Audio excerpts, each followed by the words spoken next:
Mr. Biden reiterated his promise the U.S. will come to the defense of any NATO member attacked by another country. I look forward to the discussion on the next steps we can take together and to keep our alliance strong and to further deter aggression. Because what literally is at stake is not just Ukraine, it's freedom. The idea that over 100,000 forces would invade another country after a war since World War II, nothing like that has happened. Things have changed radically. We have to make sure we change them back.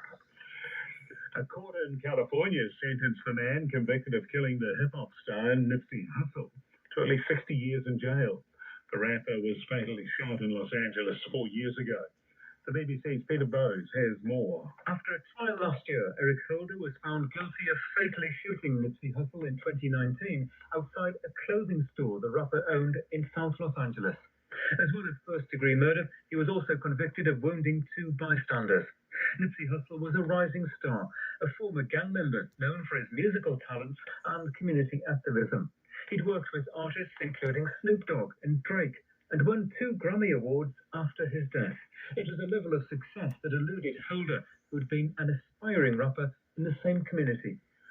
To sport now, and a change in fortune for the Black Caps batters could be the key to levelling the Test cricket series against England. Second Test is set to start in Wellington tomorrow, with New Zealand 1-0 down after the visitors' big 267-run win in the first match at Mount Maunganui.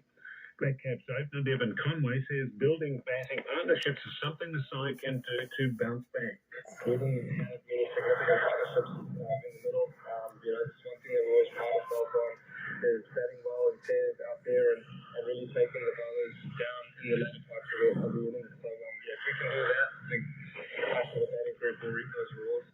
Everton and Liverpool have been fined by the Football Association for failing to control their players, following a mass confrontation during their derby match at Anfield earlier this month, which Liverpool won 2-0. Everton goalkeeper Jordan Pickard and Liverpool defender Andy Robertson were both booked after a clash near the touchline before the incident escalated, with a number of players and substitutes from both teams getting involved. Golfers from the men's PGA and the women's LPGA Tour will compete for a $6 million purse during a new mixed team event to be played in Florida in December. 32-strong field will be split evenly between professionals from both tours. That's the news and sport from RNZ Pacific.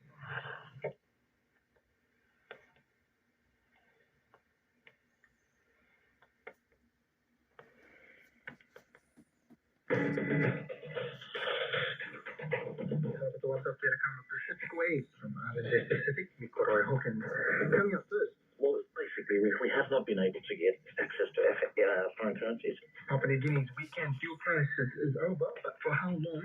Also, we find out who Micronesia's candidate will be for Secretary General of the Pacific Islands Forum, and later on, The media was looking into the act, and what we found was a plethora of problems. Fiji's government promises to review repressive media laws. Petrol pumps in Port Moresby are in full operation again after supply became extremely limited on Friday, continuing through until Monday. Papua New Guinea today reports cars were backed up in long queues and were rationed to about $5 worth of fuel per vehicle. Puma Energy imports about 60% of Papua New Guinea's fuel supply.